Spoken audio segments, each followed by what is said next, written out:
ꯃꯊꯪꯒꯤ ꯅꯨꯃꯤꯠꯅꯤ ꯃꯄꯥ ꯃꯃꯥꯒꯤ ꯊꯋꯥꯏ ꯑꯣꯏꯔꯝꯕ ꯍꯣꯝꯗꯨꯗ ꯂꯧꯅꯝ ꯇꯧꯔꯝꯕꯗꯣ ꯃꯩꯔꯥꯕ ꯅꯨꯡꯉꯥꯏꯖꯗꯦ ꯃꯊꯧ ꯑꯇꯣꯞꯄꯁꯤꯡꯗꯣ ꯃꯤ ꯑꯇꯩꯗ ꯁꯤꯟꯅꯔꯝꯂꯒ ꯍꯣꯝꯗꯨꯗ ꯂꯥꯛꯂꯤ ꯂꯥꯏꯖꯁꯨ ꯃꯊꯧ ꯂꯣꯏꯁꯤꯜꯂꯝꯂꯒ ꯂꯩꯀꯣꯜ ꯁꯦꯟꯅꯕ ꯂꯥꯛꯂꯤ ꯃꯥ ꯂꯥꯛꯄ ꯎꯕꯗ ꯍꯣꯝ ꯄꯥꯟꯅꯕ ꯃꯌꯥꯝ ꯃꯔꯛꯇꯒꯤ ꯃꯥꯕꯨ ꯃꯁꯛ ꯈꯪꯕ ꯃꯤꯌꯥꯏ ꯆꯜꯂꯕ ꯑꯍꯟꯗꯨꯅ ꯀꯧꯔꯛꯏ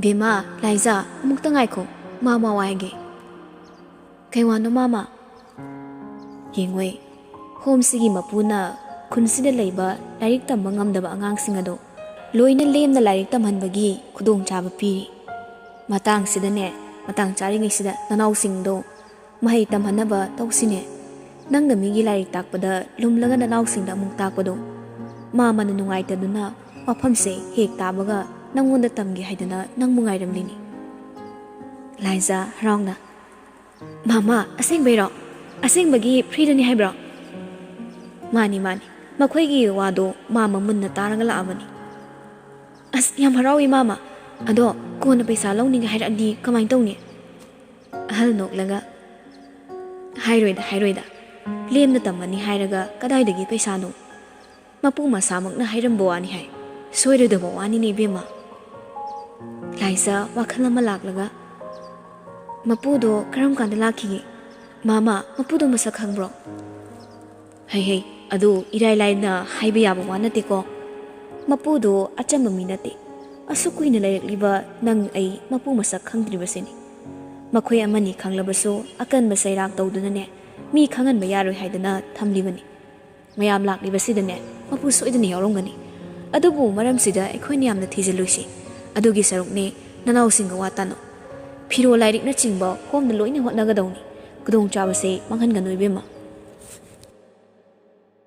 ꯑꯍꯜ ꯑꯗꯣ ꯉꯥꯡꯗꯅ ꯅꯥꯀꯜ ꯑꯃꯔꯣꯝꯗ ꯆꯠꯈ꯭ꯔꯦ ꯃꯅꯥꯎꯁꯤꯡ ꯁ꯭ꯀꯨꯜ ꯇꯝꯍꯟꯕ ꯐꯪꯂꯅꯤ ꯈꯟꯕꯗ ꯂꯥꯏꯖꯥ ꯊꯃꯣꯏ ꯄꯦꯟꯅ ꯍꯔꯥꯎꯖꯩ ꯇꯥꯟꯖꯥꯗꯨꯗ ꯃꯥꯅ ꯁꯦꯠꯂꯤꯕ ꯐꯅꯦꯛ ꯃꯆꯤꯗꯨꯗ ꯀꯛ ꯆꯤꯛꯂꯛꯏ ꯀꯔꯤꯅꯣ ꯈꯟꯗꯨꯅ ꯂꯥꯏꯖꯥ ꯅꯣꯟꯊꯔꯛꯏ ꯑꯉꯥꯡ ꯅꯨꯄꯤ ꯃꯆꯥ ꯑꯃ ꯂꯦꯞꯂꯒ ꯃꯥꯕꯨ ꯌꯦꯡꯗꯨꯅ ꯂꯩꯔꯝꯕꯗꯨ ꯎꯕꯗ ꯂꯥꯏꯖꯥ ꯁꯠ ꯐꯝꯊꯔꯛꯏ ꯑꯕꯦꯝꯃ ꯀꯩꯗꯧꯔꯒꯦ ꯑꯉꯥꯡ ꯇꯞꯅ ꯏꯁꯤꯡ ꯊꯛꯀꯦ ꯏꯁꯤꯡ ꯉꯥꯏꯈꯣꯀꯣ ꯁ꯭ꯋꯥꯏꯗꯗꯤ ꯏꯁꯤꯡ ꯂꯩꯇ꯭ꯔꯦ ꯅꯪ ꯁꯤꯗ ꯁꯨꯝ ꯂꯩꯔꯝꯃꯣ ꯆꯤꯆꯦꯅꯦ ꯑꯁꯣꯝꯗ ꯂꯧꯔꯨꯒꯦ ꯑꯉꯥꯡꯗꯣ ꯃꯀꯣꯛ ꯇꯞꯅ ꯅꯣꯝꯃꯤ ꯂꯥꯏꯖꯥ ꯐꯨꯛ ꯍꯧꯒꯠꯂꯒ ꯏꯁꯤꯡ ꯂꯧꯕ ꯆꯠꯀꯦ ꯍꯥꯏꯗꯨꯅ ꯃꯥꯏ ꯂꯩꯔꯛꯏ ꯃꯥꯅ ꯍꯦꯛ ꯍꯧꯒꯠꯄꯒ ꯑꯉꯥꯡ ꯅꯨꯄꯤꯗꯣ ꯈꯪꯍꯧꯗ ꯂꯩꯃꯥꯏꯗ ꯍꯩꯊꯔꯛꯏ ꯈꯣꯟꯖꯦꯜꯗꯨꯗ ꯂꯥꯏꯖꯥ ꯃꯃꯥꯏꯗꯨ ꯂꯩꯁꯤꯜꯂꯛꯂꯒ ꯑꯉꯥꯡꯗꯨꯒꯤ ꯅꯥꯛꯇ ꯄ꯭ꯔꯞ ꯆꯦꯟꯁꯤꯜꯂꯛꯏ ꯑꯕꯦꯝꯃ ꯁꯦ ꯃꯤꯠ ꯄꯥꯡꯉꯣ ꯑꯕꯦꯝꯃ ꯁꯣ ꯂꯩꯔꯤꯕ꯭ꯔꯥ ꯍꯥꯏꯅ ꯍꯥꯏꯐꯦꯠ ꯑꯃꯨꯛ ꯌꯦꯡꯉꯤ ꯇꯞꯅ ꯆꯣꯡꯂꯤꯕ ꯃꯤꯍꯨꯜꯗꯣ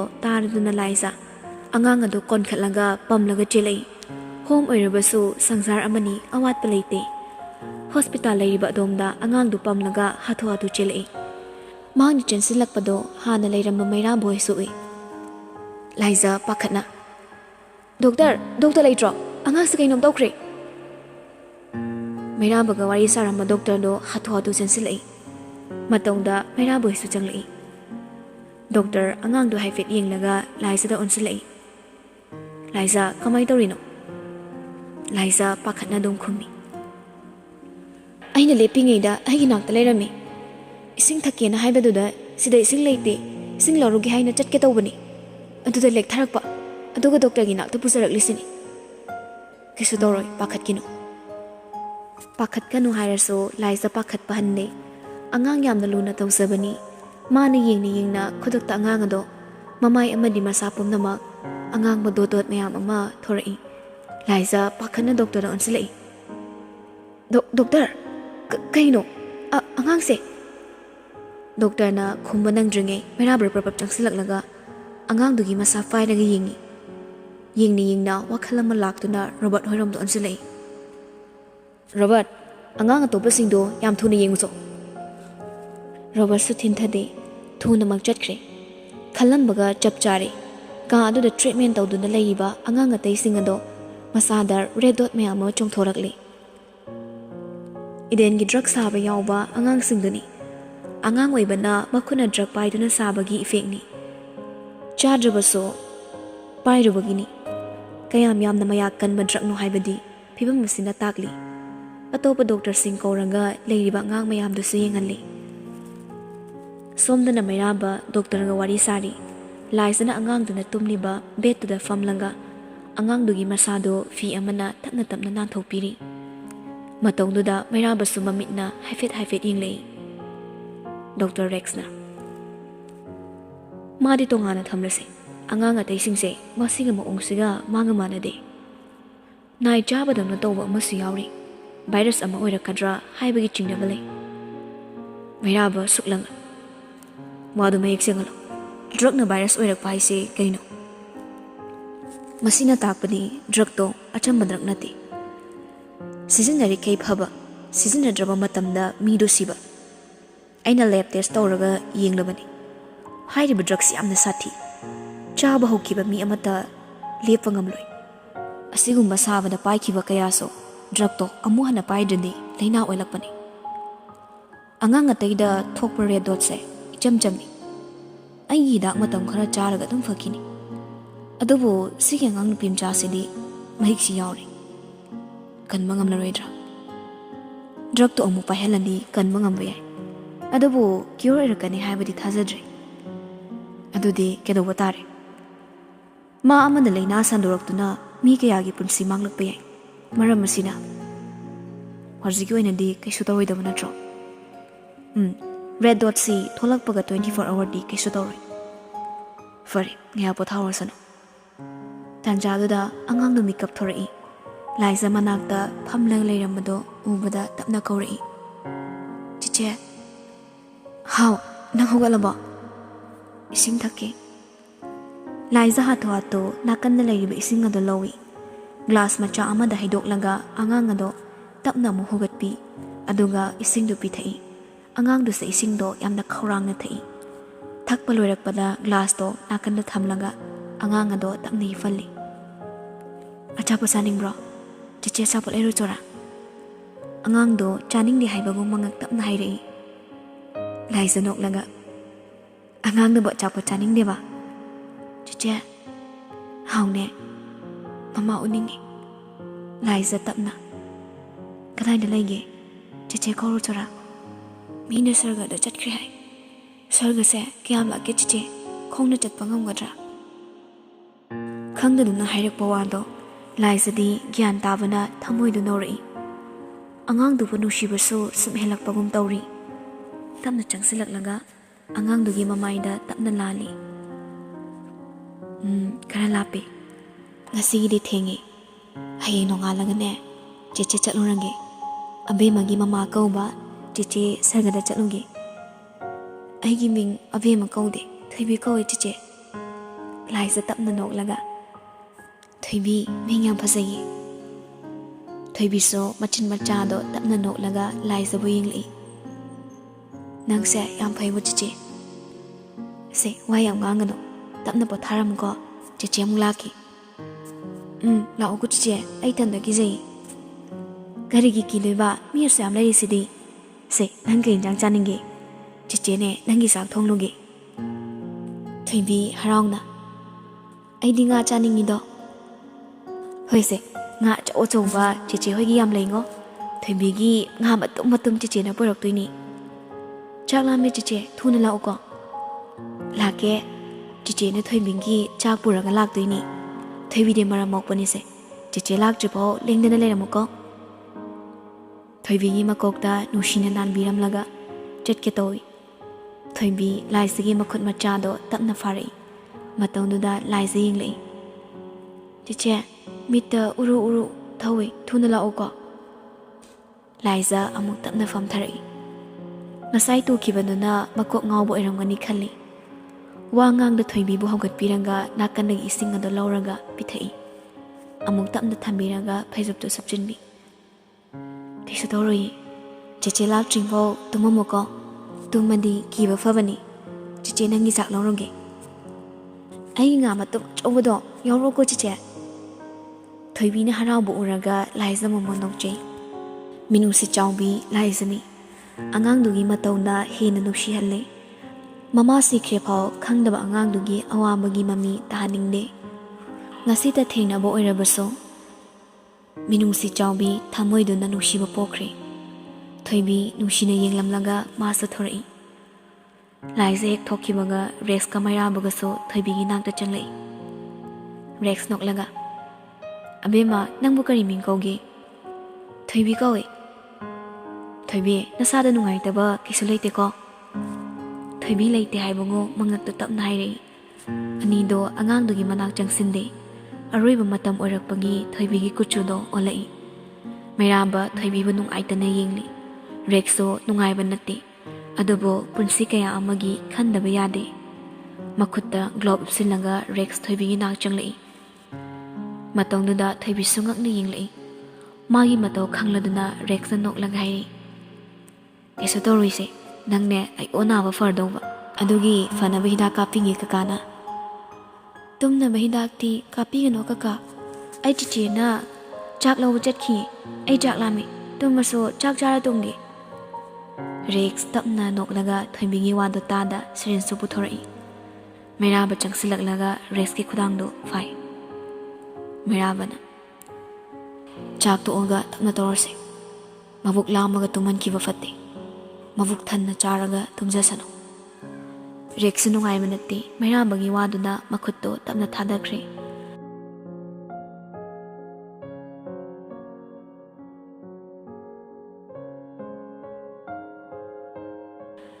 Somda laisa mayum yorokpanga angangduna chanaba kari kari nursin langli. Machina chak thonglamba ubada ton ngakna changsilai. Je kaino chak lamadi aingonda ko hair oyadro. Akhoigi nati akhoigi di nangkona thongoro sidi angangini. Angang haibu kanano. Home dani angang ama lek tharakpa. Hospital la lehori. Moigi home du so home da manida. Angangi mapa mama so leiba nati. Home ni yengsinbiga trahairaga. Bas to payhode. Chak lami hayowe. Adugi mahagi thongba laini. Dhon noklaga. Aikhoi chengi thamai ku chau sidi haidana kanade. Angangdo amugyo kairagani ko. Laisa thoksada. Maning thungba ngamandraso aidi ngamnaba yoke hairini. Home na hanna yengdraba aidi yumda purakpra khangpote. Angangdo yam nungsiba. Nangda angang oringe haipetpo mali. Haima yengdum yengninge ai manba angangdo. Kona naba faragane yumda puraki. Adogi yengo. Naubadi kai sakre makholga tade. Lairi yengira kainom ta hobani. Ihe aidi kaw kawri. Horen ai halaklaga wari masase. Hozikidi chakse lushina motnage. Nang me phudu dane ngase kabak kabak loro. Hana lorabani adusu nungaiti. Hoiche. Machin manao ani changnaga chak tu lushin minari. Tiffin amada chak fongfong sabado haplaga. Amada na raw ayaibado hapli. Che machet amada thum khara yomlaga. Cherang dada amukso hapi. Litliba furito motlambadunda kada changlaga furit amarsilaga thorai. Machi chakkimaga tonso chaiba singado loishinaba hotna hoduna lehori. Home yoroppaga laisa hospital on the direct lai. Thoibi lehoba kaduda changlai. Thoibi se tumlaga lerami. Kuchu taife taramuda laisa pakhali. Masanom laga. Thoibi se tabro chichela e. Thoibi wana mamito panglai. Machindo ikang kangli. Laisa ubada tapna kori. Chiche. How lao chak se sathu ase. Chiche na ne chakpur amani. Yang wai chiche. Chak yaw da baini. Chak charanga waba faradoini. Lao chak sathu ase. Chiche inbiga lao. Thoibi bo tapna hugat piranga. Mondo na ngak laga famali. Tiffin do log thok laga nga maro phasana manbiranga. Thum do tot laga chakho mama ilai. Thoibi yam wana chak to chasili. Laisa nok laga chakho mama ga so inge tawbani. Handa mukti thoibi chaning de haibagum mangak to hairei. Angangi ningai oiraboi ningdana laisa de laknarei. Aeroplane achawbasi kana chadoino. Thoibi di chaning je hai. Aeroplane achawbasi bo kana na chadoino. Matongdunda thoibi do tahata. Ai chani. Adudi ya launa ka those. Aeroplane paisila age. Waraso angang ni laisina laknabado yaraduna ꯃꯌꯥꯗꯣ ꯂꯥꯎꯅ ꯀꯥꯊꯣꯔꯛꯏ꯫ ꯂꯥꯏꯖ ꯅꯣꯛꯂꯒ ꯆꯥꯛꯈꯣꯝꯗꯣ ꯊꯣꯏꯕꯤꯗ ꯏꯜꯂꯤ꯫ ꯍꯧꯖꯤꯛ aeroplane ꯑꯆꯧꯕ ꯑꯃ ꯌꯣꯠꯈ꯭ꯔꯦ, aeroplane ꯃꯆꯥ ꯑꯃꯨꯛ ꯄꯥꯏꯁꯤꯜꯂꯛꯑꯒꯦ, ꯌꯥ ꯀꯥꯊꯣꯛꯑꯣ꯫ ꯊꯣꯏꯕꯤ ꯅꯣꯛꯂꯒ ꯃꯌꯥꯗꯣ ꯀꯥꯊꯣꯔꯛꯏ꯫ ꯑꯅꯤꯗꯨꯅ ꯅꯣꯛꯂꯒ ꯆꯥꯛ ꯆꯥꯔꯤ꯫ ꯂꯥꯏꯖꯅ ꯊꯦꯝꯗꯅ ꯐꯌꯥꯝ ꯄꯤꯖꯈ꯭ꯔꯦ꯫ ꯃꯈꯣꯏꯅꯤꯅ ꯇꯧꯔꯤꯕꯗꯣ ꯉꯁꯥꯏꯗꯒꯤ ꯀꯥ ꯑꯃꯗ ꯂꯩꯔꯤꯕ ꯃꯩꯔꯥꯕ, ꯂꯤꯑꯣ ꯔꯣꯕꯥꯔꯠ ꯑꯃꯗꯤ ꯔꯦꯛꯁꯅ ꯀꯦꯃꯦꯔꯥꯗ ꯌꯦꯡꯂꯤ꯫ ꯆꯥꯛ ꯄꯤꯖꯕ ꯂꯣꯏꯔꯗꯨꯅ ꯂꯥꯏꯖꯅ ꯍꯧꯒꯠꯂꯛꯄꯗꯣ ꯎꯕꯗ ꯃꯩꯔꯥꯕ ꯔꯦꯛꯁꯇ ꯌꯦꯡꯂꯒ ꯃꯉꯛꯇꯣ ꯍꯥꯏꯐꯦꯠ ꯏꯜꯂꯛꯏ꯫ ꯔꯦꯛꯁꯁꯨ ꯒ꯭ꯌꯥꯟ ꯇꯥꯔꯗꯨꯅ ꯐꯝꯂꯝꯕꯗꯒꯤ ꯍꯧꯒꯠꯈ꯭ꯔꯦ꯫ ꯁꯣꯝꯗ ꯂꯥꯏꯖ ꯊꯣꯏꯕꯤꯕꯨ ꯇꯞꯅ ꯑꯃꯨꯛ ꯍꯤꯞꯍꯜꯂꯤ꯫ ꯆꯥꯛ ꯍꯦꯛ ꯇꯣꯛꯄꯒ ꯇꯨꯝꯁꯤꯟꯕ ꯐꯠꯇꯦ, ꯑꯗꯨꯕꯨ ꯊꯣꯏꯕꯤ ꯃꯁꯥ ꯌꯥꯝꯅ ꯉꯝꯗ꯭ꯔꯦ꯫ ꯊꯣꯏꯕꯤ, ꯆꯦꯆꯦ ꯃꯅꯤꯡꯗ ꯀꯣꯟꯁꯦ ꯆꯥꯝꯂꯨꯒꯦ, ꯅꯪ ꯐꯖ ꯂꯩꯔꯝꯃꯨꯀꯣ, ꯆꯦꯆꯦꯅ ꯋꯥꯔꯤ ꯂꯤꯕꯤꯗꯣꯏꯅꯤ꯫ ꯊꯨꯅ ꯂꯥꯛꯑꯣꯀꯣ ꯆꯦꯆꯦ, ꯑꯩ ꯀꯤꯖꯩ꯫ ꯍꯣꯏ ꯆꯦꯆꯦ ꯊꯨꯅ ꯂꯥꯛꯀꯦ꯫ ꯊꯣꯏꯕꯤ ꯍꯥꯏꯐꯦꯠ ꯌꯦꯡꯂꯝꯂꯒ ꯂꯥꯏꯖꯗ ꯀꯣꯟ ꯄꯥꯏꯗꯨꯅ ꯊꯣꯔꯛꯏ꯫ ꯊꯣꯡꯖꯤꯟꯗ ꯔꯦꯛꯁꯀ ꯊꯩꯅꯩ꯫ ꯃꯈꯨꯠ ꯃꯁꯥ ꯃꯃꯥꯏ ꯃꯃꯤꯠ ꯈꯨꯝꯂꯒ ꯆꯪꯂꯛꯄꯗ ꯎꯕꯗ ꯂꯥꯏꯖ ꯉꯛꯅ ꯌꯦꯡꯂꯛꯏ꯫ ꯑꯗꯨꯕꯨ ꯍꯦꯟꯅ ꯈꯟꯖꯤꯟꯗ ꯃꯅꯤꯡꯒꯤ ꯋꯥꯁꯔꯨꯝꯗ ꯀꯣꯟ ꯆꯥꯝꯕ ꯆꯠꯈ꯭ꯔꯦ꯫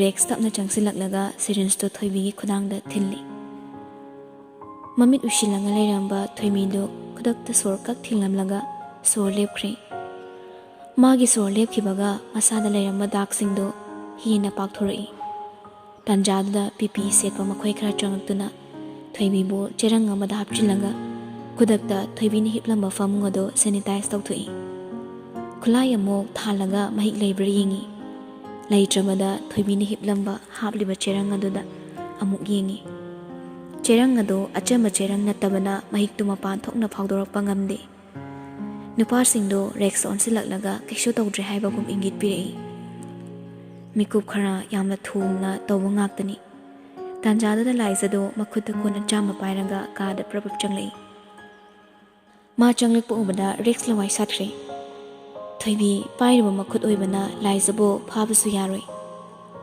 ꯆꯦꯔꯪ ꯑꯗꯨ ꯇ꯭ꯔꯥꯟꯁꯄꯦꯔꯦꯟ ꯑꯣꯏꯕꯅ ꯃꯅꯨꯡꯗ ꯊꯣꯏꯕꯤ ꯂꯩꯔꯤꯗꯨ ꯎꯏ꯫ ꯂꯥꯏꯖ ꯃꯈꯨꯠꯇꯒꯤ ꯀꯣꯟ ꯊꯥꯗꯔꯛꯏ꯫ ꯂꯥꯏꯖ ꯔꯦꯛꯁꯇ ꯌꯦꯡꯂꯒ ꯈꯣꯟꯖꯦꯜ ꯅꯤꯛꯅ, ꯊꯣꯏꯕꯤꯁꯦ ꯀꯩꯗꯧꯔꯒꯦ? ꯔꯦꯛꯁ ꯄꯥꯈꯠꯅ, ꯂꯥꯏꯖ ꯑꯝꯇ ꯉꯥꯏꯀꯣ, ꯃꯐꯝꯗꯨꯗꯒꯤ ꯂꯦꯡꯒꯅꯨ꯫ ꯃꯥꯅ ꯍꯥꯏꯔꯤꯗꯨ ꯇꯥꯗꯦ ꯂꯥꯏꯖ ꯃꯁꯥꯗꯨ ꯄꯥꯈꯠꯅ ꯊꯣꯏꯕꯤ ꯇꯝꯅ ꯆꯦꯟꯁꯤꯜꯂꯛꯀꯦ ꯇꯧꯏ꯫ ꯃꯇꯝꯗꯨꯗ ꯔꯦꯛꯁ ꯄꯥꯈꯠꯅ ꯂꯥꯎꯔꯛꯏ, ꯂꯥꯏꯖ! ꯂꯥꯏꯖ ꯈꯣꯡꯀꯥꯞ ꯑꯃ ꯊꯥꯡꯒꯦ ꯇꯧꯕꯗꯨ ꯀꯗꯣꯝꯗꯒꯤꯅꯣ ꯃꯩꯔꯥꯕ ꯆꯪꯁꯤꯜꯂꯛꯂꯒ ꯂꯥꯏꯖꯕꯨ ꯐꯥꯏ꯫ ꯂꯥꯏꯖ ꯀꯞꯂꯒ ꯃꯩꯔꯥꯕꯗꯒꯤ ꯅꯥꯟꯊꯣꯛꯅꯕ ꯍꯣꯠꯅꯩ꯫ ꯊꯥꯗꯣꯛꯑꯣ, ꯑꯩ ꯐꯥꯒꯅꯨ, ꯅꯣꯏꯅ ꯑꯉꯥꯡꯗꯨꯗ ꯀꯩꯗꯧꯕꯤꯔꯤꯅꯣ? ꯍꯧꯖꯤꯛꯇ ꯆꯥꯛ ꯆꯥꯔꯒ ꯍꯔꯥꯎ ꯇꯨꯝꯍꯧꯕꯅꯦ꯫ ꯑꯩꯒꯤ ꯋꯥꯔꯤ ꯇꯥꯒꯅꯤ ꯍꯥꯏꯗꯅ ꯉꯥꯏꯍꯧꯕꯅꯦ꯫ ꯑꯩꯕꯨ ꯊꯥꯗꯣꯛꯑꯣ꯫ ꯊꯣꯏꯕꯤ, ꯆꯦꯆꯦ ꯂꯥꯛꯑꯦ, ꯆꯦꯆꯦꯅ ꯀꯧꯔꯤꯁꯤ ꯇꯥꯕ꯭ꯔꯣ?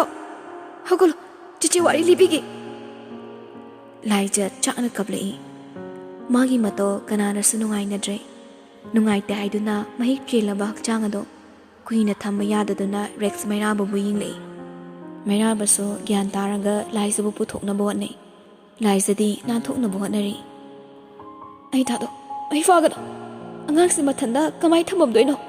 ꯅꯣꯏ ꯌꯥꯝ ꯐꯠꯇꯦ, ꯀꯩꯅꯣ ꯅꯣꯏꯅ ꯑꯉꯥꯡꯗꯨꯗ ꯇꯧꯕꯤꯔꯤꯁꯦ? ꯊꯣꯏꯕꯤ, ꯆꯦꯆꯦꯅ ꯀꯧꯔꯤꯁꯤ ꯇꯥꯕ꯭ꯔꯥ? ꯐꯅ ꯀꯟꯅ ꯅꯥꯟꯊꯣꯛꯅꯕ ꯍꯣꯠꯅꯕꯅꯤ, ꯑꯗꯨꯕꯨ ꯋꯥꯡ ꯆꯥꯎꯔꯕ ꯅꯨꯄꯥꯗꯨꯅ ꯉꯝꯈ꯭ꯔꯦ꯫ ꯃꯩꯔꯥꯕ ꯂꯥꯏꯖꯕꯨ ꯀꯣꯜꯂꯒ ꯄꯨꯊꯣꯔꯛꯏ꯫ ꯑꯄꯤꯛꯄ ꯑꯉꯥꯡꯁꯤꯗ ꯅꯣꯏꯅ ꯇꯧꯔꯤꯁꯤ ꯆꯨꯝꯕ꯭ꯔꯥ?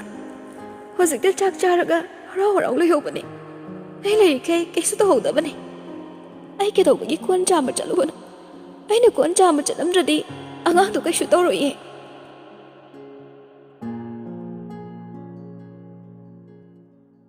ꯃꯥꯅ ꯀꯞꯄ ꯎꯔꯒ ꯃꯩꯔꯥꯕ ꯊꯃꯣꯏꯗꯣ ꯈꯪꯂꯨꯝ ꯂꯨꯝꯊꯔꯛꯄꯒꯨꯝ ꯇꯧꯏ꯫ ꯃꯤ ꯊꯦꯝꯕ ꯍꯩꯇꯕꯅꯤ ꯀꯅꯥ ꯑꯃꯒꯤ ꯃꯤꯠꯂꯨ ꯄꯤꯔꯥꯡ ꯇꯩꯊꯣꯛꯇ꯭ꯔꯤꯕ ꯈꯨꯠꯅꯤ꯫ ꯇꯞꯅ ꯆꯪꯁꯤꯜꯂꯛꯂꯒ ꯂꯥꯏꯖꯒꯤ ꯄꯤꯔꯥꯡ ꯇꯩꯊꯣꯛꯄꯤꯔꯛꯏ꯫ ꯑꯗꯨꯒ ꯂꯥꯏꯖꯒꯤ ꯃꯈꯨꯠ ꯇꯞꯅ ꯆꯤꯡꯁꯤꯟꯕꯤꯔꯒ ꯃꯊꯥꯗ ꯀꯣꯟꯁꯤꯜꯂꯤ꯫ ꯍꯤꯛ ꯆꯤꯡꯗꯨꯅ ꯀꯞꯅꯤꯡꯕꯤ ꯃꯥꯒꯤ ꯀꯣꯛꯊꯛꯇ ꯇꯞꯅ ꯅꯥꯟꯊꯕꯤꯔꯒ ꯊꯦꯝꯖꯤꯜꯂꯛꯏ꯫ ꯀꯞꯀꯅꯨ, ꯋꯥꯔꯤꯁꯦ ꯐꯖꯅ ꯍꯥꯏꯒꯦ, ꯑꯩ ꯅꯨꯡꯉꯥꯏꯇꯦ, ꯅꯪ ꯀꯞꯀꯅꯨ꯫ ꯁꯤ ꯍꯥꯏꯔꯒ ꯃꯊꯥꯗꯒꯤ ꯑꯃꯨꯛ ꯂꯧꯊꯣꯛꯄꯤꯔꯒ ꯄꯤꯗꯨ ꯇꯩꯊꯣꯛꯄꯤ꯫ ꯂꯥꯏꯖ ꯀꯔꯤꯁꯨ ꯆꯪꯈꯤꯗ꯭ꯔꯦ꯫ ꯃꯤꯅꯨꯡꯁꯤ ꯆꯥꯎꯕꯒꯤ ꯃꯇꯤꯛ ꯊꯃꯣꯏꯁꯨ ꯅꯧꯒꯜꯂꯤ꯫ Ngasikak thengnarabasu Thoinbibu thamoy yongna nungsikibana kapli.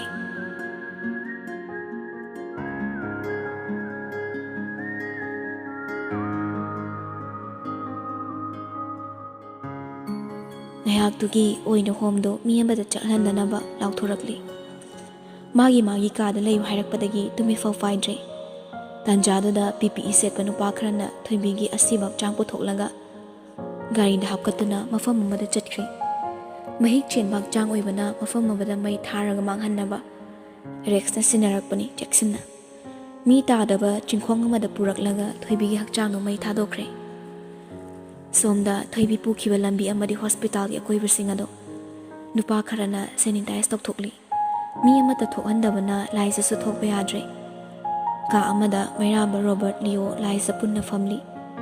Laisa di makhoigi marak famde tongana famlaga susut tawduna kapli. Rexna samlakpa warini duna khangan kibana laisa gyan tari. Adubo Thoinbibu ningsinglaga kapkanu haibadi ngamdre. Mairabadi laisa dagi mikap taraga laifam khangde. Karigidamak adu wabano haiba khangde. Adubo laisana kappa taraga thamoi sonthe. Tanjaduna makhoina leiba room da nupa majang lei. Mairabada makok haifek noli.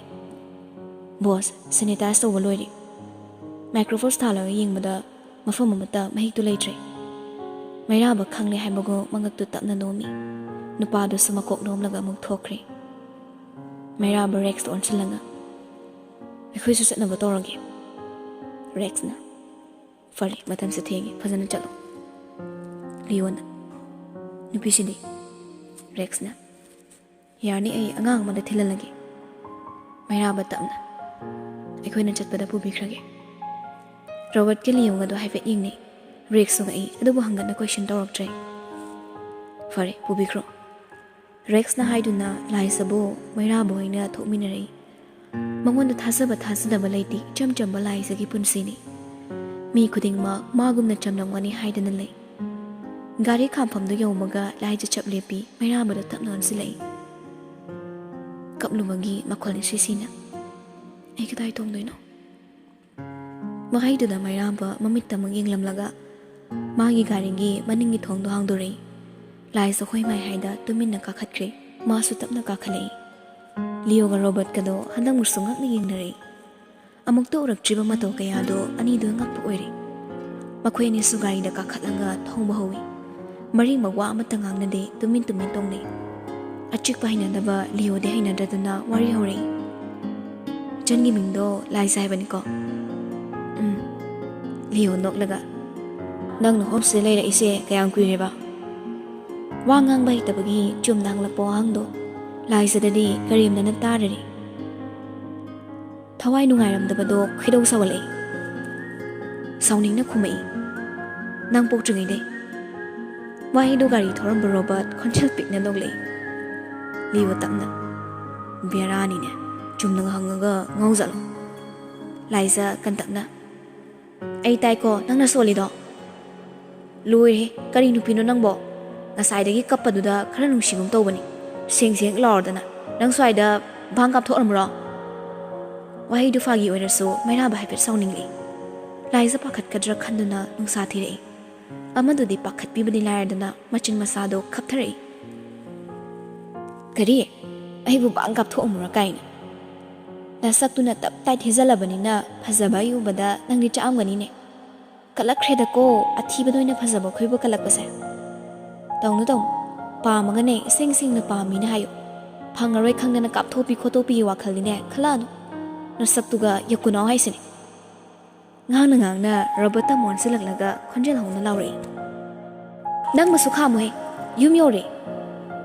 Robert ikang na. Ha, hoy. Robert gari no kami laisa do chatlage ga hiram na kay isog lang changkri. Mairaba thongdo non silaga chumna mo famkri. Thawai wana leramado laizagi ngihaki matawdu ningsinglaga bakut khunamduna machinda haifet khumlaga nokmi thongnarom do onthokduna leikre